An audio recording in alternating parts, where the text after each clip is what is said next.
es una bacteria gram negativa que se conoce más bien por el consumo de alimentos que no son pasteurizados. Y este tipo de alimentos no pasteurizados obviamente están asociados a la producción de lácteos básicamente. Es un patógeno que es zoonótico, es decir, está asociado a infección de animales. Sin embargo, a través de la producción de componentes de compuestos lácteos es que nos llegamos a contaminar los humanos. Son cocobacilos gram negativos, ahorita vamos a ver un gram, son muy pequeñitos. A veces cuando los vemos a plena vista, sin ver a detalle en el microscopio, parecieran ser cocos, ¿no? Pero hay que ver que tienen un poco de morfología un poco alargada y esto nos ayuda a identificar que son cocobacilos. Son muy pequeñitos.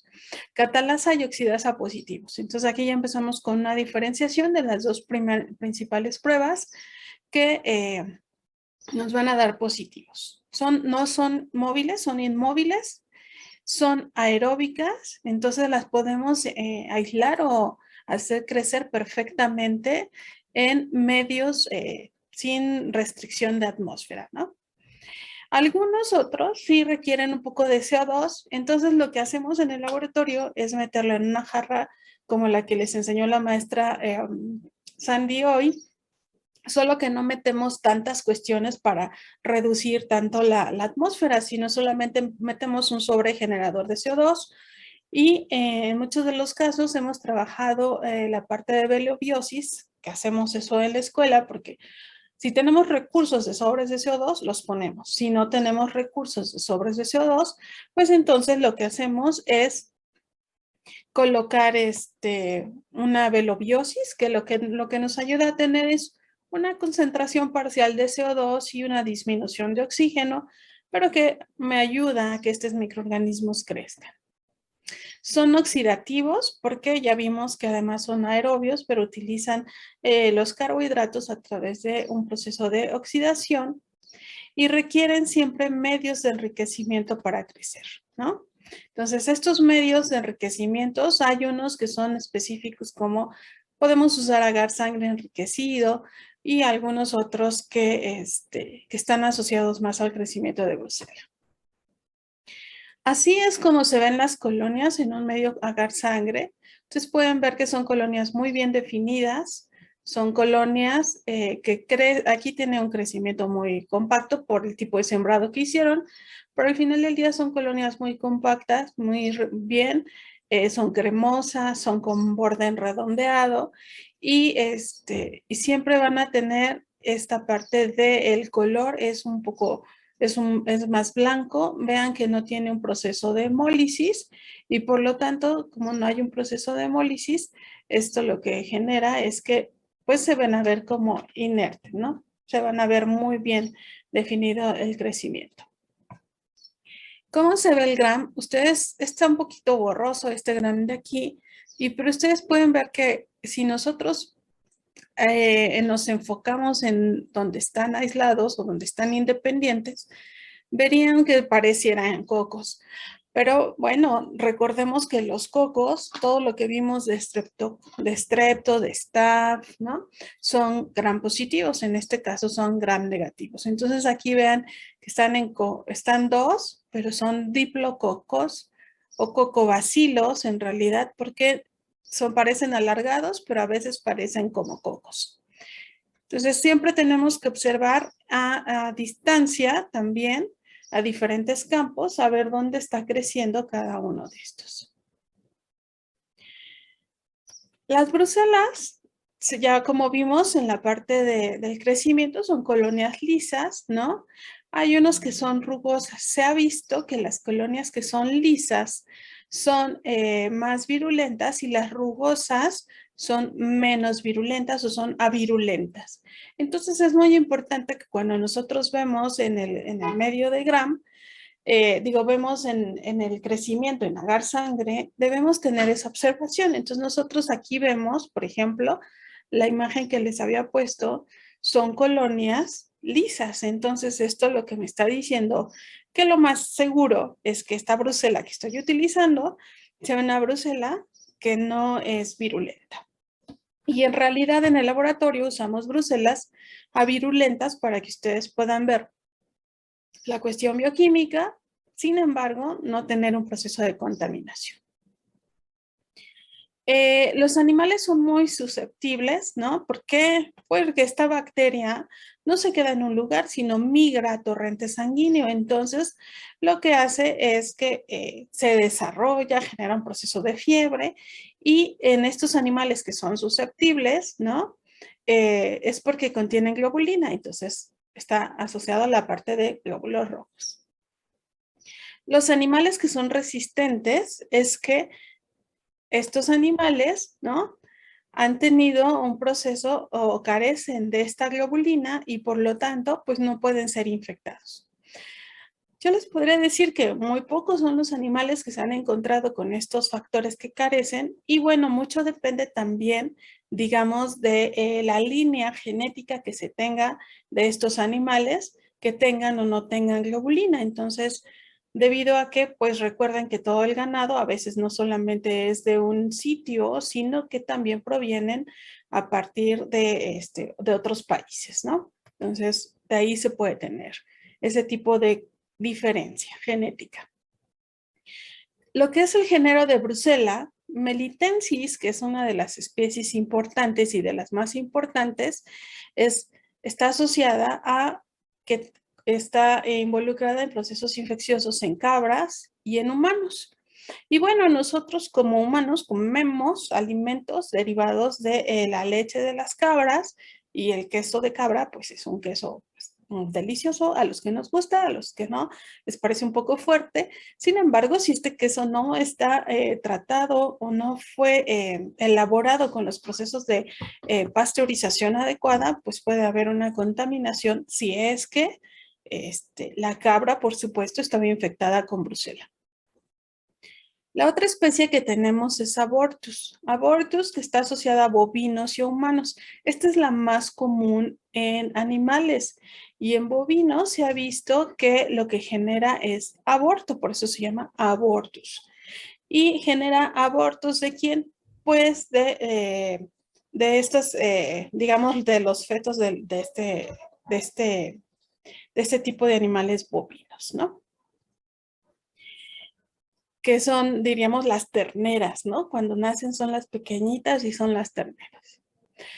Brucella suis está asociada a la parte de contaminación de cerdos y a través del consumo de carne que esté contaminada es que también nos podemos infectar los humanos. Canis, ese es 100% a perros. Entonces puede tener un perro, una brucela, sí, va a generar procesos febriculares, pero no nos vamos a contaminar. Ovis está asociada a borregos. Entonces, afortunadamente, esta especie no genera contaminación en humanos. Si no, imagínense, no comeríamos barbacoa, ¿verdad? Y la parte de neonatae está asociada a roedores. Entonces, roedores implica todo lo que, pues, ratas, ratones, a los que les gusta mucho tener hámsters, o sea, todo lo que está asociado a este proceso de estos mamíferos es que puede tener esta contaminación. ¿Qué pasa con Brucella y cuál es la patogenia? Bueno, no produce exotoxinas, eso es algo importante. Es un parásito intracelular, ¿sí? Y por eso es que se va al sistema retículo endotelial, ¿no? Entonces va a ir a vaso, también es uno de los lugares donde se va a alocar este tipo de microorganismo. Como vimos, forma dos tipos de colonia, la que es lisa, que es avirulenta, y la rugosa, que es virulenta. La enfermedad, ¿cómo se conoce o cómo conocemos el proceso infeccioso asociado a brucela? Bueno, brucelosis, así como tal. Así la podemos, así no la pueden decir o no la pueden los médicos a veces compartir. Es un paciente que tiene brucelosis o también lo que nos pueden decir es un paciente que tiene fiebre ondulante. Algunos otros médicos que ya son como mucho más asociado a procesos de epidemiología. Nos dicen que es la enfermedad de Malta o la enfermedad de Bang. Y también se conoce como fiebre mediterránea porque se asociaba al consumo de lácteos.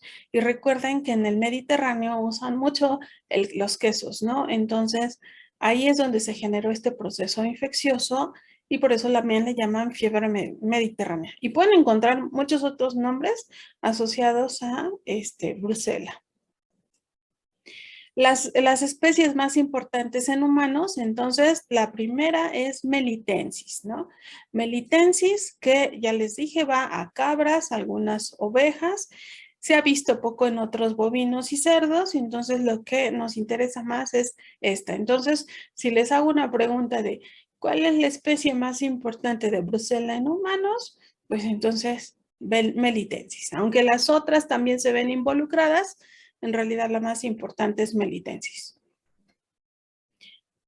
La mayor frecuencia de enfermedades que se generan es abortus, les decía, en bovinos, suis, ¿no? Porque aquí está asociada a cuestiones de contaminación en porcinos y canis, bueno, que genera algunas complicaciones, pero en realidad se queda en ese organismo del perro, ¿no? Así era como inicialmente habían dibujado, ¿no? Y observado lo que era la parte de Brucela, cómo es que tiene una membrana, tiene péptidoglicán, porque además es gram negativa, pero sí tiene una pequeña cantidad de péptidoglicán. Tiene el periplasma, que acuérdense que el periplasma es el segmento que separa las dos secciones de péptidoglicán y por eso es que se tiñen de gram negativas. Vean hasta dónde tiene la membrana citoplasmática, es mucho más interna. Entonces el citoplasma se ve así como muy oscuro, pero en realidad pues, si lo vemos es como la zona más clara ahí, dependiendo de cómo estén distribuidos estos líquidos. Los ribosomas, que recuerden que también sintetizan proteínas para reestructurar la pared celular. Y el cromosoma, que no lo vemos definido, porque en realidad el cromosoma es como hay unas moléculas ahí nadando, ¿no? Dentro del citoplasma. Entonces, como los factores de virulencia, ¿no? Que se asocian a veces a algunos a exotoxinas, las que no tienen exotoxinas no son virulentas. Entonces, ya tenemos otro comparativo. Las que tienen endotoxinas sí son virulentas, tienen cápsulas o lipopolisacáridos. Entonces, hay algunas que presentan esa conformación. Los que están asociados a estos factores se asocian principalmente a que migran de uno a otra célula del huésped y por ello es que evaden la respuesta inmunológica. Entonces, es un microorganismo que básicamente se la pasa de forma intracelular. La estructura de cómo está el lipopolisacárido de la brucela, y aquí tenemos el ejemplo de Melitensis porque es el que está asociado a infecciones de humanos. Entonces, bueno, aquí están las proteínas, que acuérdense que también se forman la parte de proteínas en la pared. Tenemos el espacio periplásmico, tenemos la membrana citoplasmática, que acuerden, esta es la parte interna. Dejen poner mi cursor. Esta es la parte interna, esta es la parte de la primera parte de la pared, del espacio periplásmico, y después tienen el peptidoglicán y después la membrana externa. Entonces vean cómo el lipopolisacárido está totalmente expuesto y es el que genera este proceso de toxicidad. Así es como podríamos ver, digamos, en un esquema, la estructura de la pared celular y el lipopolisacárido de Brucela. Vamos a ver cómo se da esta parte del mecanismo donde infecta Brucela. Hay muchas reacciones químicas, pero aquí lo más importante es saber que Brucela resiste en cierta forma el ácido, los jugos gástricos. O sea, esa acidez va a ser resistente a esa acidez. ¿Por qué? Porque tiene una enzima que es la ureasa. Esta enzima, que es la ureasa, es idéntica a Helicobacter pylori Y esta enzima lo que va a hacer es, la urea la va a transformar en grupos amonio. Y lo que va a hacer estos grupos amonio es alcalinizar la zona donde esté infectando. Por ejemplo, esta es el epitelio gástrico y esto va a suceder en ese lugar. ¿Qué pasa con esa parte de Bruselas? Al incrementar el pH se vuelve alcalino en la zona donde está este microorganismo y le da la capacidad de sobrevivir para poder llegar a la parte del intestino, ¿sí?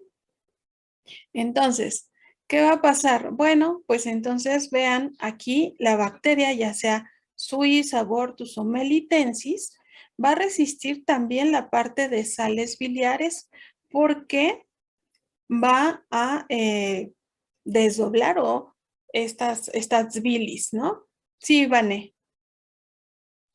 Profesora, dijo que a dónde llegaba cuando sobrevivía, o sea, que alcalinizaba En la eh, zona del estómago, en la mucosa gástrica, ¿a dónde? para que después genere daño a nivel intestinal, en la mucosa de intestino y pueda entrar a Sí, muchas gracias, circulación. profesora. Ujú. Bueno, entonces les decía, aquí tenemos a la bacteria que está en la mucosa intestinal.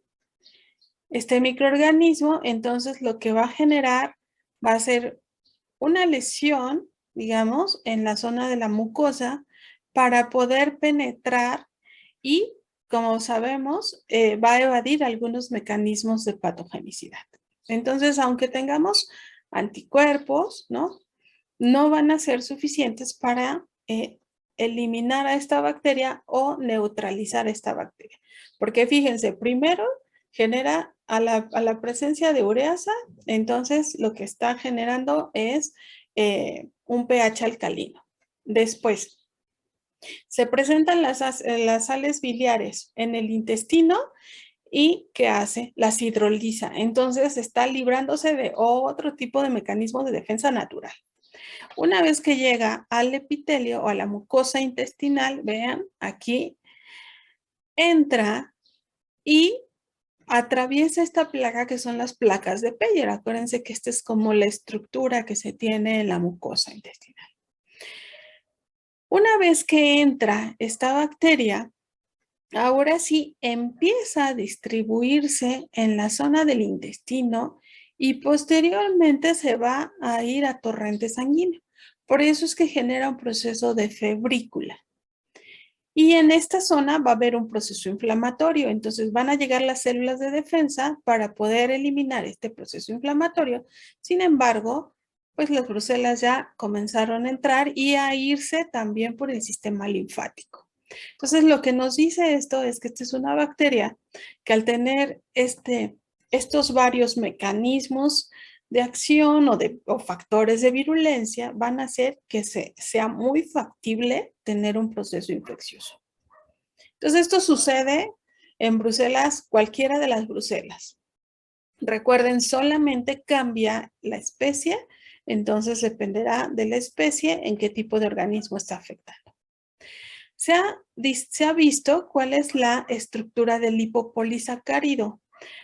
Ya la vimos en la imagen anterior, cómo estaba la estructura general junto con la membrana, etc. Aquí solamente nos vamos a enfocar al lipopolisacárido. Se ha visto que depende de la especie, cambia este núcleo del lipopolisacárido. Entonces, ustedes pueden ver que en Brucella abortus se tiene una estructura totalmente diferente, ¿no? Con dos cetodexoxitulosónico, aquí está, más manosa, más glucosa, más quinobosamina, perdón. Y vean que melitensis tiene la misma estructura de núcleo, pero la cadena O, es decir, la cadena que amarra hacia la pared celular, es diferente en Brucella abortus y en melitensis. Ahora, hay otra melitensis, que es esta melitensis 115, y vean, esta tiene una estructura nuclear diferente. Esto lo que me dice es que antigénicamente son diferentes y debido a esta parte del núcleo pueden de tener o no asociado este factor de virulencia. Si yo esta estructura la veo ya como la vemos nosotros los químicos en la parte de orgánica, así está la estructura conformada de estos núcleos, de este núcleo.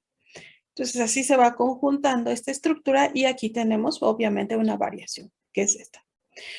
Así es como vamos a nosotros a diferenciar molecularmente cada uno de los lipopolisacáridos de las especies de Bruselas. Esto, ¿por qué es importante? Porque si yo tengo una cadena O, que ya vimos que es como la que ancla a la pared, tenemos el core, que es el núcleo, y tenemos el lípido A, que en conjunto hacen el lipopolisacárido, vemos que antigénicamente son diferentes. Por lo tanto, tenemos que hacer una diferenciación cuando nosotros identificamos a este tipo de microorganismos. Entonces, algunos tienen, se le conoce como antígeno A, de acuerdo a la estructura del core o del núcleo, y otro se conoce como antígeno M, de acuerdo a la estructura del núcleo. Entonces, eso es como más a detalle el por qué tenemos un diferencial con este tipo de microorganismos.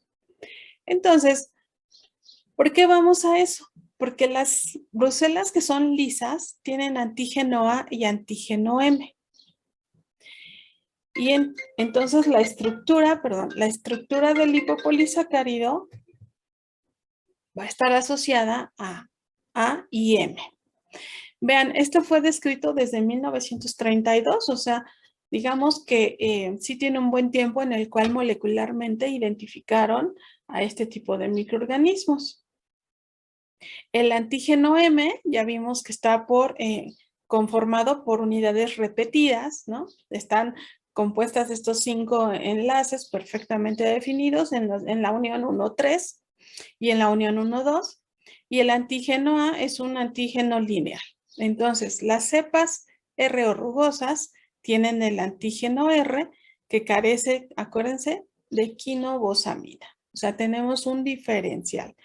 De ahí el por qué algunas de estas cepas no son patógenas para nosotros. Cuando nosotros esto lo vemos ya en otro esquema, es muy parecido al que vimos de la membrana, ¿no?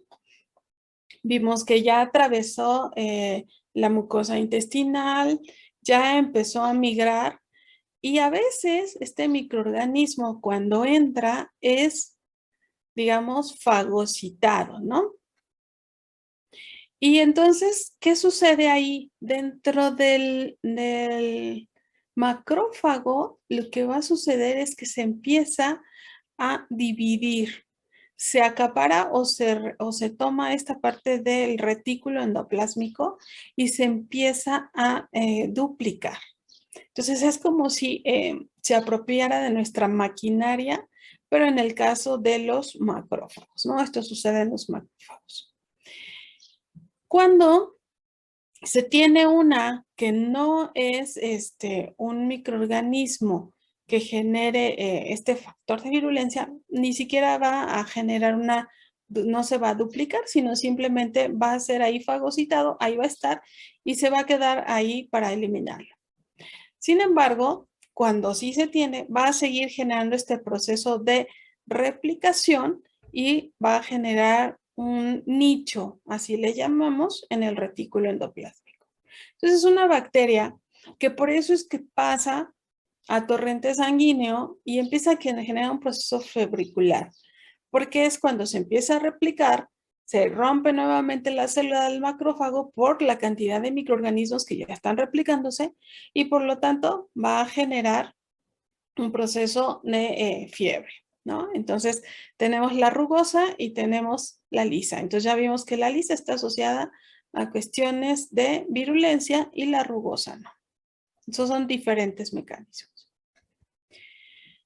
Entonces vimos que los factores de patogenicidad, uno es la membrana que ya vimos dentro de la estructura, la ureasa, que es la que va a llevar a formar componentes alcalinos y por lo tanto, pues va a estar feliz ahí la bacteria, ¿no? No va a ser eliminada por el cambio de pH. Tiene adhesinas y por eso es que se adhiere a la mucosa del intestino. En el caso de abortus, bueno, pues tiene algún otro componente que ya vimos que está asociado al segmento del core y tiene otra enzima que le llamamos superóxido dismutasa, ¿no? Que la acabamos de ver aquí, la superóxido dismutasa, que lo que hace es que pueda entrar, generar este proceso de inhibir bueno, va a ser fagocitada, pero al final del día no va a ser destruida dentro del macrófago. Se ha visto entonces que estas especies, las patógenas, son intracelulares, porque ya vimos que se van a ir a, digamos, a apoderarse del mecanismo de la célula para poderse replicar. Y la parte de resistir a los componentes del suero. Cuando esta bacteria sale a torrente sanguíneo, pues se va a encontrar con anticuerpos, con también otros linfocitos, los linfocitos T, los polimorfonucleares, y entonces tiene capacidad de evadir o de resistir este mecanismo de defensa, ¿no? ¿Por qué? Porque se adhiere, porque penetra y se multiplica, ¿no? En nuestras células, tanto las que fagocitan como las que no fagocitan. Entonces eso hace que sea un microorganismo, digamos, que evade por muchos caminos los factores el mecanismo de defensa celular. Cuando es intracelular, cuando usamos antibióticos para el tratamiento, entonces si no es un antibiótico que penetra líquidos y tejidos, entonces difícilmente vamos a eliminar a la bacteria. ¿Por qué? Si el antibiótico no penetra líquidos y tejidos y a veces hasta hueso, que también se busca que penetre tejido óseo, si no lo penetra, entonces difícilmente va a llegar al antibiótico para poder eliminar a este microorganismo. Por eso es que debemos de tener un tratamiento en este tipo de pacientes por tiempos prolongados, ¿no? Y son pacientes que están en el hospital, no son pacientes que andan ahí circulantes en casa. Si hablamos de Brucella abortus, que está asociada, ya vimos, ¿a qué tipo de organismos infecta? A ver, póngame en el chat.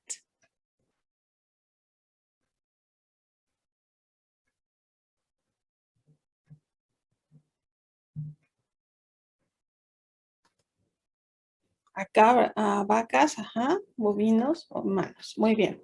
Entonces, vean cómo aquí tenemos a la brucela, entra este fagosoma, ¿no? Se genera una estructura que se llama autosoma porque vean que tiene una doble membrana, este autofagosoma, y lo que hace es que va a ir directamente, recuerden, al retículo endoplásmico. Y así tiene como una doble protección, fíjense, de la parte de ser identificado como una brucela. Entonces genera como lisosoma para protegerse en la parte interna. De hecho, es por eso que los ganaderos o los que se dedican a la producción de leche principalmente o los ganaderos que hacen o viven de pues de hacer crecer nuevos ganados y tener esta parte de terneras y a lo mejor hasta se dedican a cuestiones de exportación, tienen que cuidar mucho que sus animales no se genere este proceso infeccioso. Por eso hay tratamientos preventivos, digámoslo así, o profilácticos que a veces se utilizan. Entonces, las fuentes más comunes ya vimos es el ganado vacuno, la cabra y el cerdo y que pueden llevarnos a infectarnos a nosotros.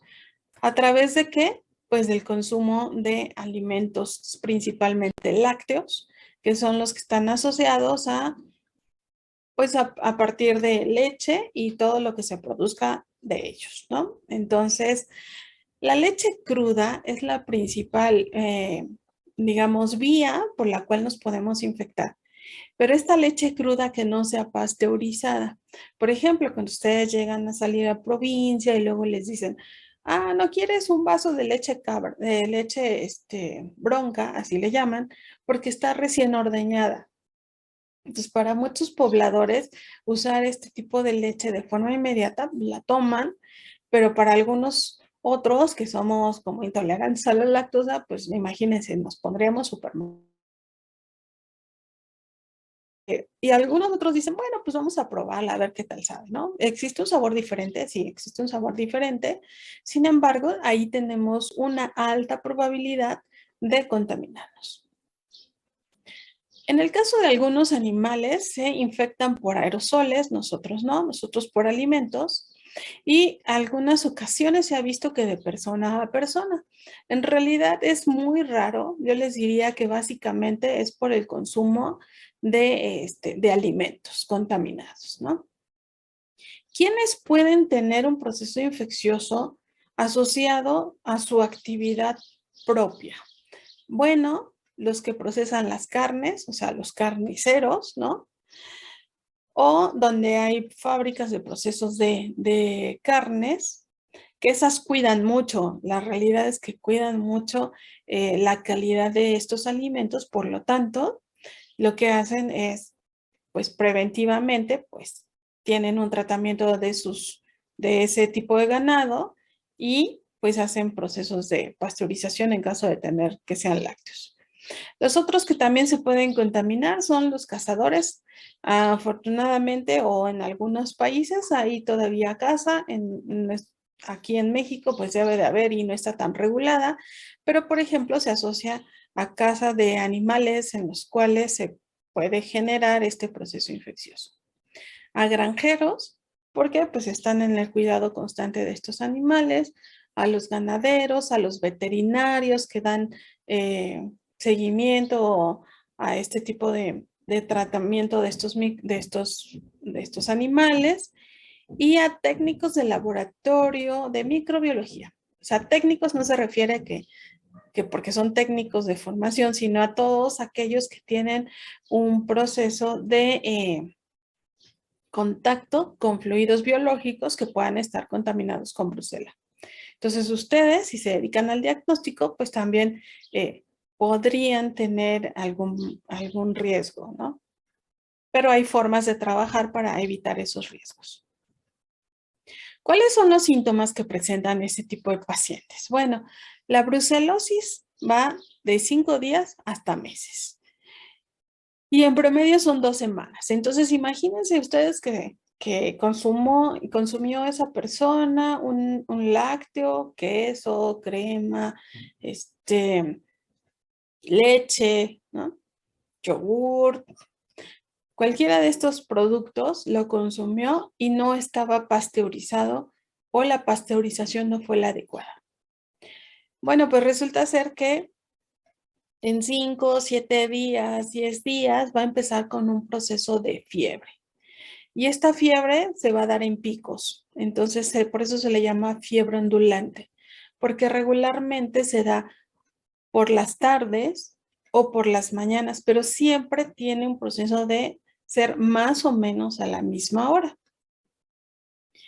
Los pacientes sufren escalofríos, o sea, tienen una febrícula, tienen dolor de cabeza, es una cefalea que es, digamos, así um, que se me olvidó ahorita la palabra, que como que ataca todo el sistema, es decir, les da la cabeza y lo saca totalmente de una rutina de trabajo.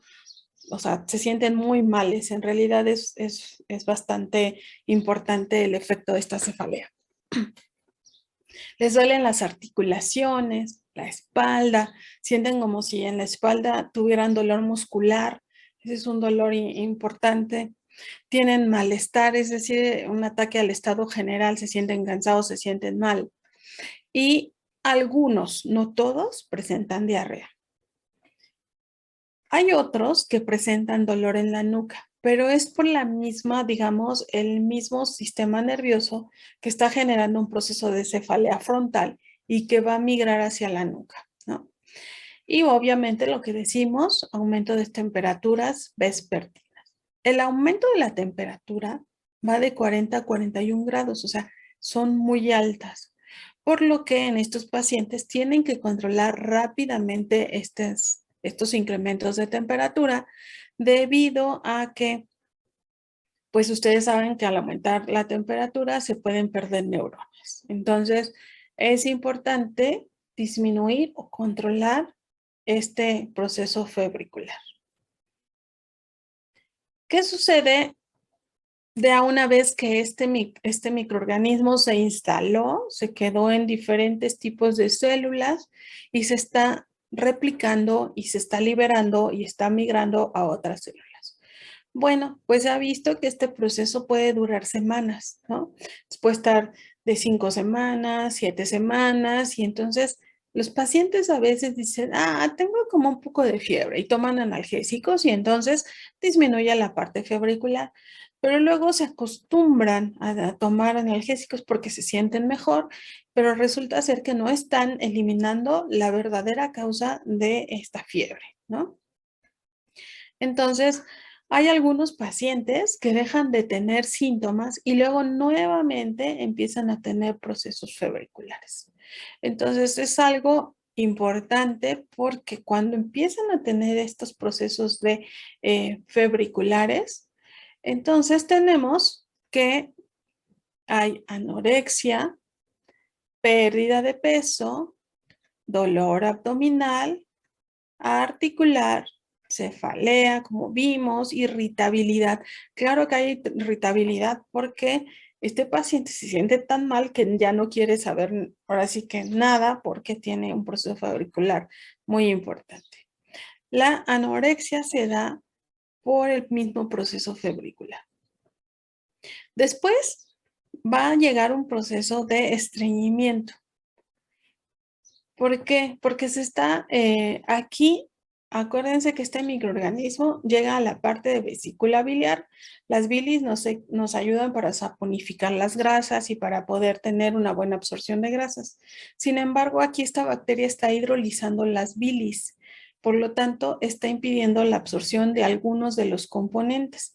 El intestino por sí solo, al tener este cambio, genera una reabsorción mayor de líquidos y debido a esto se tiene un estreñimiento. También la bacteria va a migrar al hígado, por eso se genera una esplenomegalia. A ganglios linfáticos. Aquí, digamos que utiliza no solamente el sistema circulatorio, sino también el sistema linfático para poderse distribuir en otros lugares. Pues ya sabemos que inhibe la respuesta inmune. Y bueno, se puede ir, bueno, aquí era vaso y aquí era hígado, perdón. Esplenomegalia es en vaso y hepatomegalia es en hígado. Entonces vamos a tener un proceso de crecimiento inflamatorio en esa zona.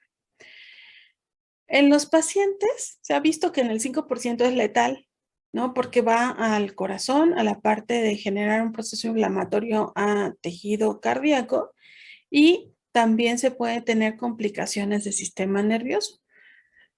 Entonces, este microorganismo, la verdad es que lo que se busca es asociarse a no tener una migración a otros órganos. Eso es lo que se busca. Y entonces, por ello se genera un tratamiento sistémico. Entonces, vean, esta es otra imagen donde entra el microorganismo, va a tejido hepático, va a vaso, va a los ganglios linfáticos y a los nódulos, a la parte y generan nódulos linfáticos, genera un proceso inflamatorio y también se puede alocar en la parte de hueso. Debido a esto, por eso es que les digo que deben de tener un tratamiento este tipo de pacientes de antibióticos que no solamente actúen a vía de líquidos, sino también de penetración a tejidos. Ahí las cefalosporinas pueden ser unas opciones. También pueden ser los carbapenemes. ¿Cómo penetra este microorganismo? Para nosotros ya vimos que básicamente es por ingestión de alimentos. Los otros que son, digamos, menos probables es a través de conjuntivas. ¿Quiénes se pueden infectar a través de conjuntivas? Pues los veterinarios o los ganaderos que están en contacto y que sí se pueden tocar los ojos y se pueden infectar, ¿no? Por aerosoles, aquí está asociado a procedimientos, ¿no? Como en el laboratorio. Por ello, es que cuando nosotros tenemos que trabajar una brucela, no flameamos el asa, porque nos podemos contaminar por aerosoles. Entonces, ¿qué hacemos con esta asa? Usamos o asas desechables de plástico que inactivamos, o lo que ponemos es a baño María, ponemos agua para que tengamos un proceso de hervir y colocan ahí su asa y su asa la inactivan ahí por calor. Entonces las dejan ahí un rato en lo que bulle un poco este líquido y ya después de unos minutos que está ahí, ya la sacan, ya la pueden flamear y ya la pueden utilizar, ¿no? Por manipulación ya vimos a los veterinarios y bueno, en algunos veterinarios o trabajadores de granjas, pues por abrasión de piel, ¿no? Entonces, nosotros digamos que deberíamos de cuidarnos acá en la ciudad por la ingestión por alimentos y o si trabajamos en el laboratorio, pues trabajar con los protocolos de seguridad para no tener una contaminación por aerosoles. Cuando nosotros vemos hacia dónde migra ahora sí que esta bacteria, vemos que entró por todo lo que es tracto gastrointestinal, pero va a migrar, ya vimos, a hígado, a vaso, y entonces vean, a nivel ocular genera queratitis, es la principal causa, o una úlcera de córneas, y genera realmente una alteración a nivel ocular. Entonces, ¿podemos obtener a partir de ahí la muestra? Pues sí, sí la podríamos obtener, pero es más fácil obtener un cultivo a partir de sangre, ¿no? Porque ya vimos que está circulando. Si se va al sistema nervioso central y llega a cerebro a través de las meninges, a través del líquido cefalorraquídeo, pues va a generar un proceso de meningitis. A nivel pulmonar, genera bronquitis, neumonía, a nivel cardiovascular, endocarditis, ya vimos que genera a nivel genitourinario, ¿por qué? Porque también se está filtrando a través del riñón y también genera un proceso de pielonefritis en caso de requerir. Gastrointestinal, bueno, pues ahí genera, ya vimos, a nivel de hepático, hepatitis, a nivel de musculoesquelético va a generar artritis, por eso hay dolor en articulaciones, y osteomalitis significa que la bacteria va a vivir ahí. Está generando un proceso infeccioso en en tejido óseo.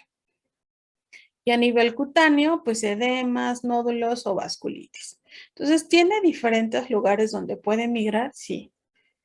Obviamente, cuando no se tiene, digamos, este seguimiento de aumento de temperatura, es cuando en realidad puede llegar a esas complicaciones, ¿no?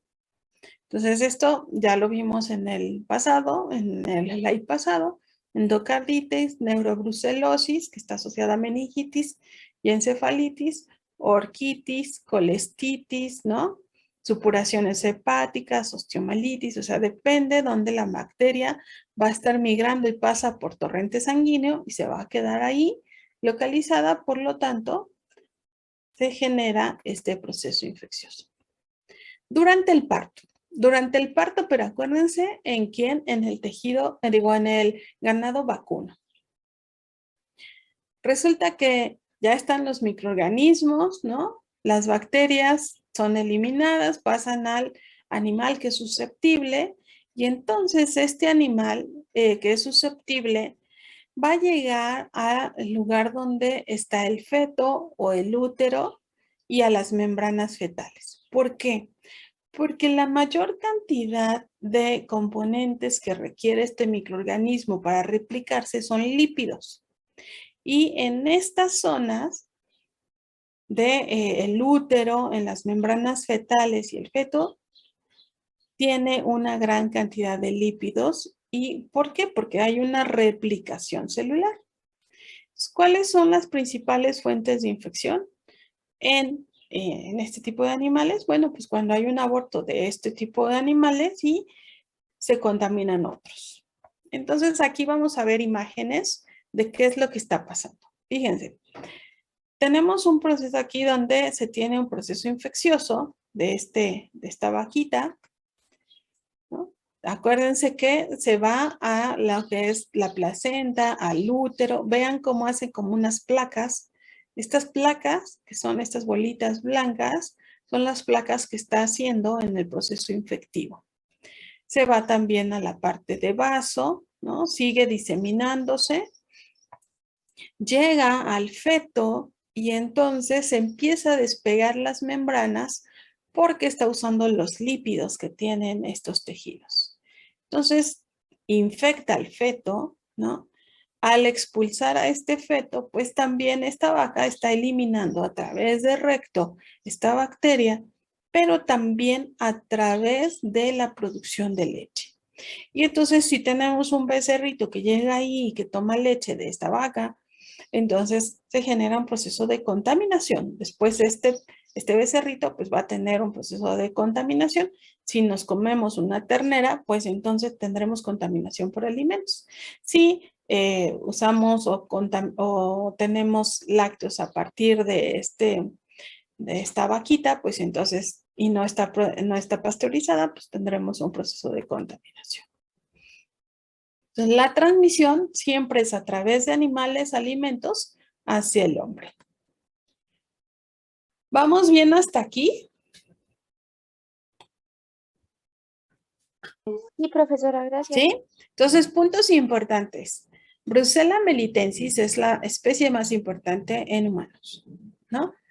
En ganado vacuno son Brucella abortus.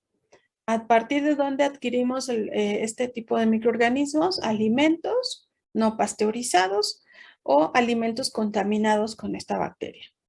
2, esta bacteria va a migrar de intestino a otros órganos para generar un proceso de seguirse replicando y seguir, digamos, invadiendo a este organismo. Entonces, ya una vez que se tiene todo este contexto de Brucella, ¿cómo nosotros vamos a ver a esta Brucella en el laboratorio? ¿No? Entonces, la tenemos que recuperar a través de cultivos de sangre. Entonces, a ese paciente le toman una muestra de sangre y cultivan la sangre para saber si la podemos recuperar. Otro, la médula ósea, ¿no? Entonces, porque ya vimos que se aloca en estos huesos. Y estos huesos son los huesos más grandes, entonces en la parte de fémur o en la parte de esternón también se puede localizar, entonces se tiene que extraer la parte central de hueso, una muestra, para poder recuperarla. Y si ya está asociada a cuestiones del sistema nervioso central, pues entonces en el líquido cefalorraquídeo, que son los lugares donde los podemos recuperar. ¿Qué hacemos en el laboratorio? Pues hacemos la tinción de Gram. Y entonces, si yo digo que hacemos tinción de Gram, a ver en el chat, pónganme qué Gram es Brucella.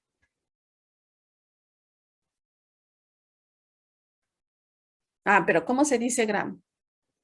¿Son qué, con qué, con qué? Acuérdense, nombre, apellido paterno y materno. ¿Cómo se? Exacto, bacilos gram negativos. ¿Pero qué morfología tiene? Cocobacilos, perfecto, gram negativos. Ok, muy bien. Y hacemos una prueba de catalasa y esa prueba de catalasa va a salir catalasa ¿qué?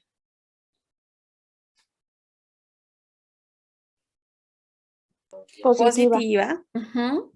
¿Y la oxidasa cómo es? Positiva. ¿Y la motilidad? No tiene. No tiene motilidad, ¿verdad, Vane? Sí. ¿Y el OF? Oxidativo. Oxidativo, ¿verdad? Dijimos que es una bacteria aerobia. Hacemos prueba de ácido sulfhídrico con tiras de acetato de plomo, porque es una prueba que nos da positiva a la producción de ácido sulfídrico. Hacemos la prueba de ureasa en urea de Christensen en estos medios de cultivo. ¿Por qué? Porque ya vimos que cuando está en el estómago, libera esta enzima para usar la urea y poder sobrevivir porque alcaliniza el medio. Hacemos prueba de indol, MRBP y nitratos. Entonces, son las pruebas que se corren dentro del laboratorio, las tradicionales para identificar a estas bacterias. Yéndonos a las tablas, en donde tenemos los diferentes tipos de Brucella y donde tenemos diferentes tipos de sueros que aglutinan. Entonces, acuérdense, estas serologías están de acuerdo a la parte del core, de cómo estaba la estructura de estos diferentes especies de Brucella. Entonces, por ejemplo, Melitensis, hay algunas especies que tenemos variación, requieren CO2, en el caso de Melitensis no requiere, no produce ácido sulfídrico, si usa tionina, si usa fuchsina básica, ¿no? En el caso de tenerla en crecimiento en estos medios de cultivo, estos son medios de cultivo que tienen colorantes. Y solo así, si crecen en estos colorantes, vamos a saber que estas bruselas son sensibles, ¿no? O pueden resistir esa concentración de colorante para poder generar un proceso infeccioso. Entonces, las bruselas también se identifican por el crecimiento en medios de cultivo como colorantes. Los dos ejemplos son tionina y fuchsina. Hay 3 tipos de colorantes que vamos a describir en el laboratorio. Pero aquí lo más importante es que debemos de ver que si nosotros segmentamos así en 3 y luego abortus que tiene 9 variaciones y Swiss que tiene 5 variaciones, ay, se me movió un poquito. Entonces, lo que podemos ver aquí es que algo importante para identificar a las bruselas melitensis es que sí crecen en estos 2 colorantes. Y por serología vamos a ver cómo está armado el core o el núcleo, ¿no? Del lipopolisacárido y así lo podemos identificar. Brucella abortus, a diferencia de melitensis, sí va a requerir una concentración de CO2, sí produce ácido sulfídrico. Denme un segundo, por favor, chicos.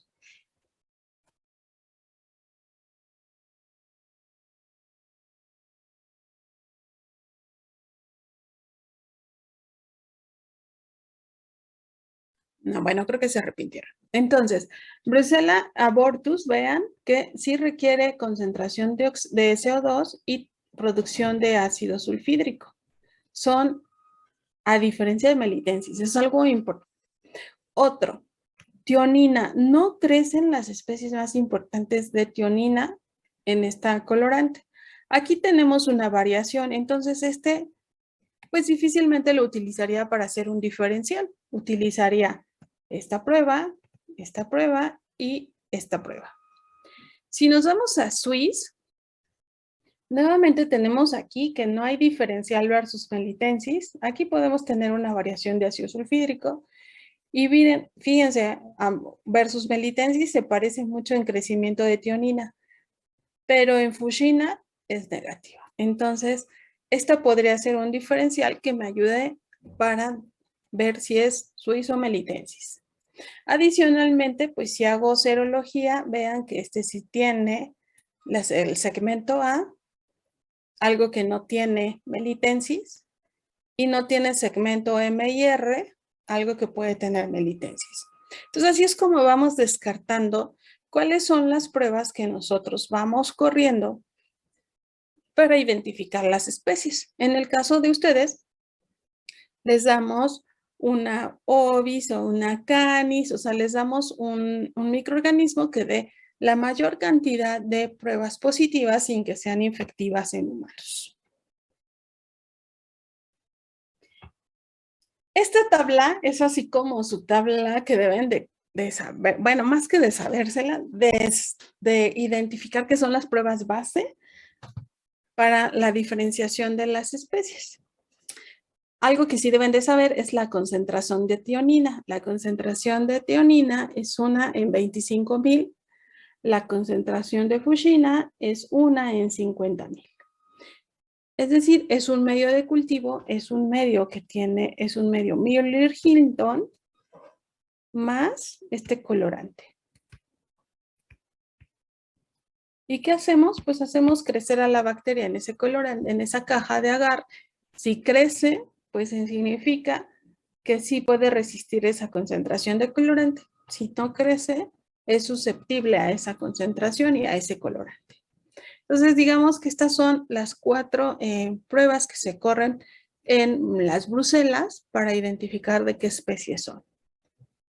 Entonces, acuérdense, producción de ácido sulfídrico, pero no lo hacemos en MIO, sino lo hacemos en acetato de plomo.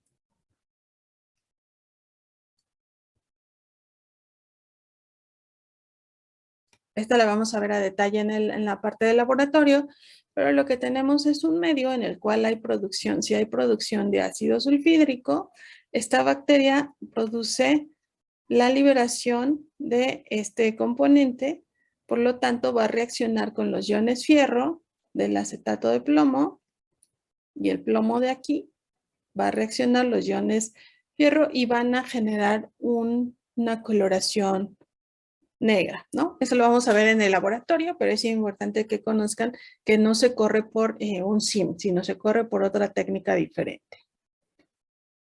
Y bueno, CO2 es el ambiente que le vamos a dar.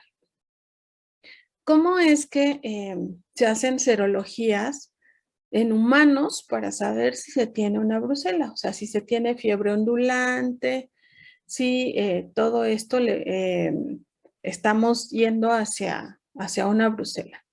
Se hace serología y si la serología es mayor, se detectan anticuerpos mayores a 1 en 160, es decir, a la dilución de 1 a 160 del suero del paciente, entonces decimos es un paciente que tiene brucela, por lo tanto le van a tratar.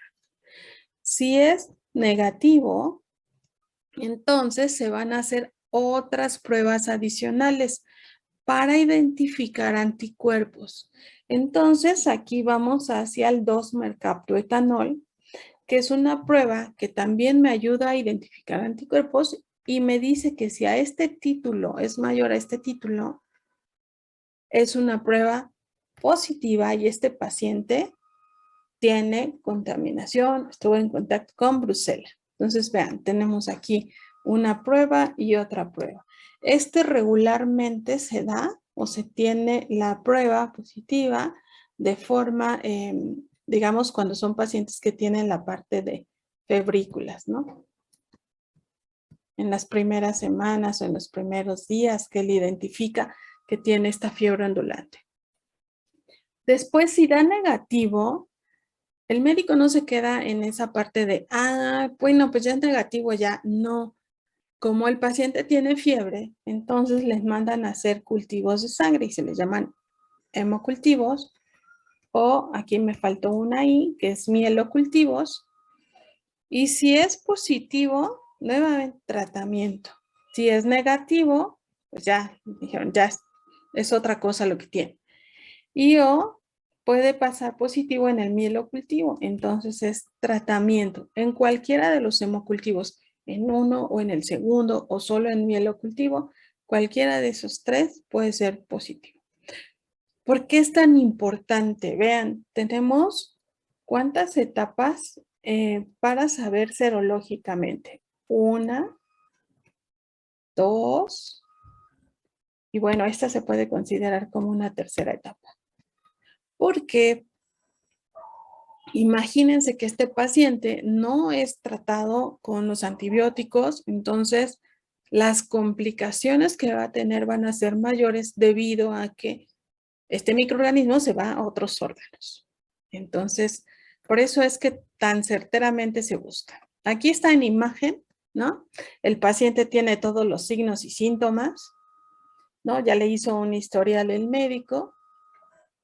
Y entonces ya vio que tiene fiebres, fíjense, fiebres ondulantes que pueden ir incrementando, pueden disminuir y nuevamente incrementarse. Y esto es señal de una brucelosis. Se hacen cultivos de hemocultivos, se siembra y se puede recuperar a la bacteria. Entonces podemos identificarla por las pruebas bioquímicas que ya vimos. Hacen serología cuantitativa. Ya vimos la prueba de Brucela por una técnica que se llama Rosa de Bengala.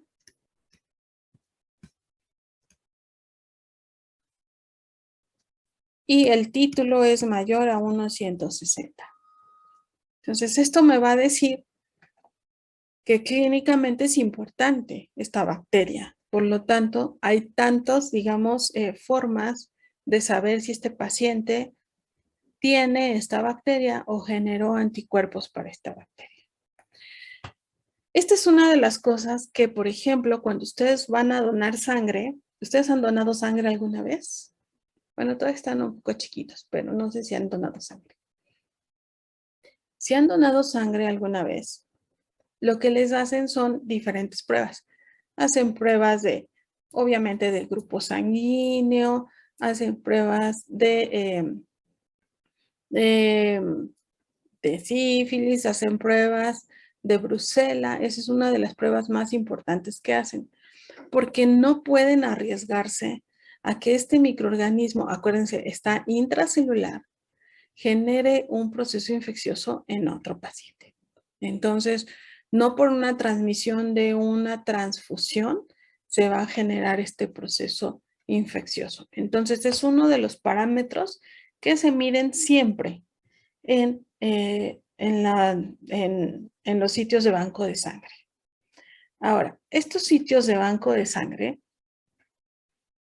lo que hacen una determinación, no por serología, no por esto, hacen una determinación por una prueba de ELISA.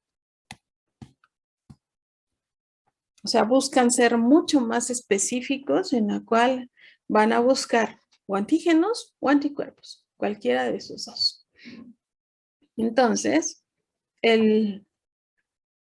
una vez que se tiene un paquete celular, ya sea de glóbulos rojos o de plaquetas, cualquiera de los dos que se tengan, entonces este tipo de paquetes los prueban antes de llevarlos al paciente. Es decir, uno es que este paciente, en cuanto le toman la primera muestra, hacen esa prueba, hacen en ese paquete donde donó sangre y luego cuando ya lo entregan al paciente, antes de ponérselo al paciente, le vuelven a generar esta prueba para confirmar que está libre de cualquier microorganismo, ¿sí? Entonces, eso es algo que se hace comúnmente. Por eso es tan importante para nosotros clínicamente una brucela. El tratamiento. Los tratamientos, vean, doxiciclina, rifampicina, aminoglucósidos. En realidad tenemos un microorganismo que podría decirse que es susceptible, que con un buen tratamiento se va a eliminar, ¿no? Obviamente, estos antibióticos, las quinolonas, los aminoglucósidos, estos penetran líquidos, tejidos y tejido óseo. Cuando alguien está o tiene brucelosis, tiene que estar en reposo, porque los episodios de fiebre, les digo, generan como un ataque general a este paciente. O sea, se siente muy cansado, se siente muy mal. Los dolores son impresionantes cuando están localizados ya a nivel de articulaciones. Y entonces a estos pacientes forzosamente les dan analgésicos. Si es un paciente que inicia y no tiene un proceso tan avanzado de tratamiento, digamos que lo tienen en su casa y tienen que estar como aislados. Pero si este paciente ya pasó esta bacteria a nivel de líquido cefalorraquídeo, ya está en el hospital, ¿no? Si ya está a nivel de vaso, de hígado, tiene que estar en el hospital para ponerle el antibiótico a nivel IV. En niños, porque algunos niños que pues hayan tomado lácteos que estén contaminados con brucela, pues a ellos no les dan quinolonas ni aminoglucósidos, sino le dan sulfas, trimetoprim, sulfamextosazol, de 4 a 6 semanas. O sea, es un tratamiento muy largo porque lo que se tienen que asegurar es que se elimina el microorganismo de todos los sitios o de todos los órganos que pudo haber infectado. Si ya generó meningitis o endocarditis, van a tener un tratamiento aproximadamente de 10 días y después a esto les van a hacer serologías para saber si disminuyó la cantidad de anticuerpos, los títulos de anticuerpos, y les van a hacer cultivos nuevamente. ¿De qué? Pues de sangre. Para ver si esta bacteria pudo haber salido de algún lugar donde estaba localizado, como en articulaciones o en hígado o en la parte de vaso, y entonces generar nuevamente un proceso infeccioso. Por eso se monitorea a este paciente, ¿no? Entonces, algunos recaen, sí recaen, y sobre todo porque no se dio el tiempo suficiente al tratamiento. Ese puede ser uno. Otro, porque el paciente ya empezó a presentar una colitis pseudomembranosa, es decir, ya se acabó la microbiota del intestino y tiene procesos diarreicos prolongados, y entonces quitan el antibiótico, ¿no? Y algunos otros porque en la realidad es que no cumplen el tratamiento como debe de ser, porque se empiezan a sentir bien y entonces dicen, pues ya no, ¿no? Ahora imagínense un niño tomando un antibiótico de 4 a 6 semanas. O sea, si de por sí los niños no se quieren tomar los antibióticos porque saben horribles algunos, bueno, pues ese tipo de pacientes pues difícilmente van a tener un tratamiento tan prolongado. Entonces sí es importante considerar a este microorganismo. ¿Cómo lo prevenimos? Súper fácil. Pasteurización de los alimentos. No hay de otra. Pasteurización de los alimentos, por eso es que se busca siempre el consumo de lácteos. Pueden ser artesanales, sí, pero siempre deben de llevar un proceso de pasteurización, ¿no? Que los alimentos también se mantengan en redes frías, porque si está contaminado y además está en un ambiente que es aeróbico, la bacteria va a seguir duplicándose, ¿no? Si ya se tiene animales que están contaminados y que, bueno, pierden estos fetos, ¿no? Pues estos becerritos que todavía no son becerros porque no han nacido, ¿verdad? Pero que se pierden estos fetos. Es importante incinerar estos animales o enterrarlos para evitar que se siga propagando esta contaminación. A los veterinarios se les sugiere que usen gafas, que usen guantes cuando están asociados a un proceso de manipulación de estos animales. No hay vacuna para humanos, solo profilaxis. Por eso les digo que algunos, si por ejemplo alguien de la familia se contaminó por brucela de ese paciente, pues entonces a las familias de alrededor les van a dar antibiótico, aunque ellos no presenten ningún síntoma de brucela. Entonces, ahí los lácteos son súper importantes, ¿no? Bueno, este es un artículo que habla sobre la brucelosis, ¿no? En un estudio que se hizo en México. Este se hizo en la parte en Cuernavaca, principalmente, ahí tenemos, ¿no? En el Instituto Nacional de Salud Pública, en el IMSS y en un centro de investigación de Cuernavaca, donde hicieron o identificaron este tipo de microorganismos. Entonces, identificaron por la población. Lo que hicieron aquí es a quién le genera un periodo o quién presenta más brucelosis, ¿no? Entonces, por ejemplo, ustedes ven a los hombres que desde el 2003 al 2011 tuvieron un promedio de 2, 1.5. Aquí disminuyó la incidencia en hombres y aquí volvió a aumentar a 2.1.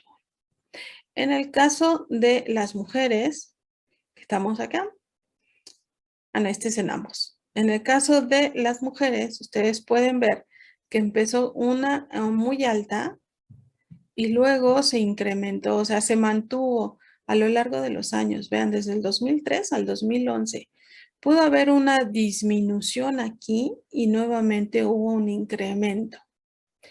Y luego en ambos, al promedio de las dos poblaciones, entonces vemos que va desde 2,44 hasta 2,97. Es decir, en estos años, del 2010 al 2011, hubo un incremento significativo en pacientes con brucelosis, lo mismo que se presentó en el 2003.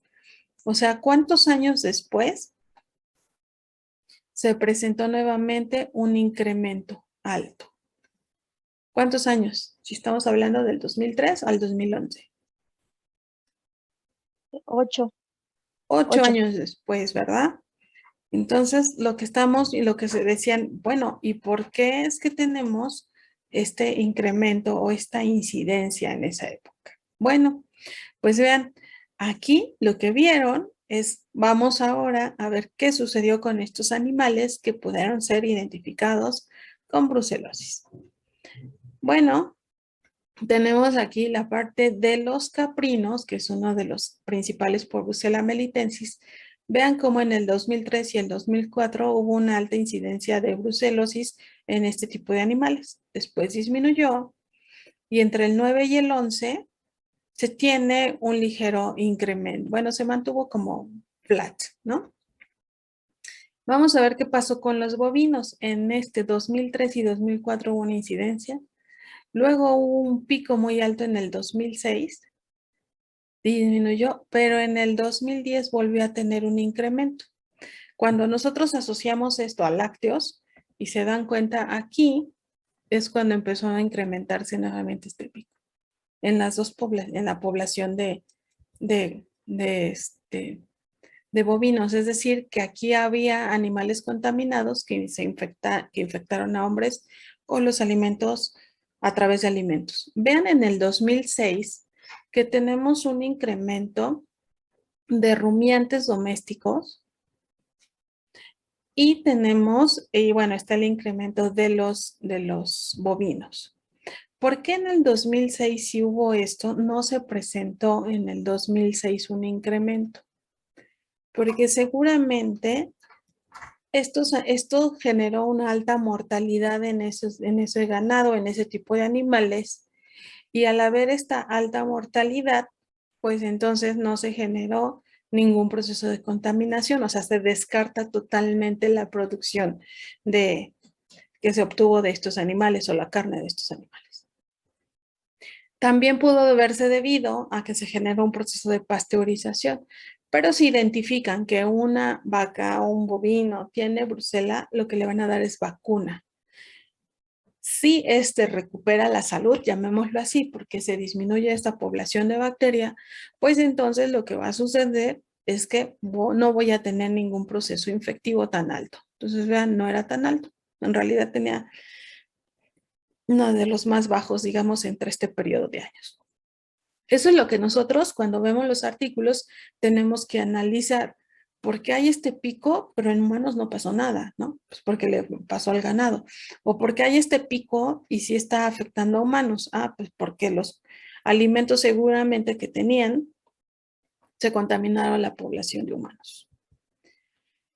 Entonces, esta bacteria es súper interesante. Les voy a subir un artículo de Brucella que también ahí cuando tengan sus ratos libres lo pueden leer y que les ayuda a entender mucho más a detalle el mecanismo de lo que está sucediendo a nivel del sistema inmune y a nivel de rebasar estas barreras de defensa, tanto celulares como mecánicas que tenemos y químicas que tenemos los humanos. ¿Les gustó esta Brucella? Sí, ¿Sí? pero da miedo. Da miedo, ¿verdad? Pues Sí, sí, no me lo único gusta, que hay que pero hacer es considerar el consumo de alimentos pasteurizados, ¿no?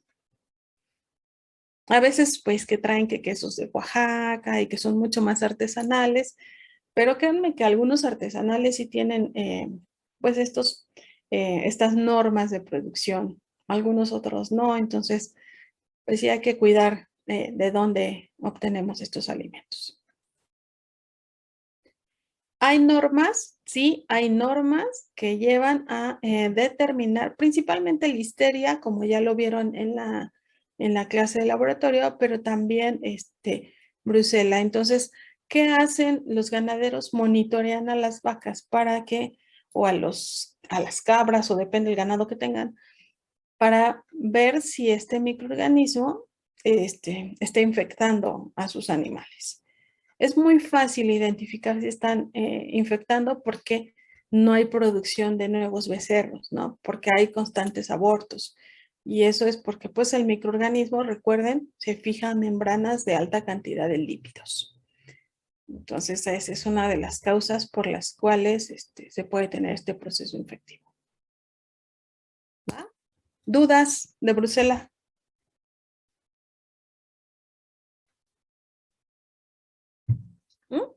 No, profesora, gracias. No, profesora. Va. Bueno.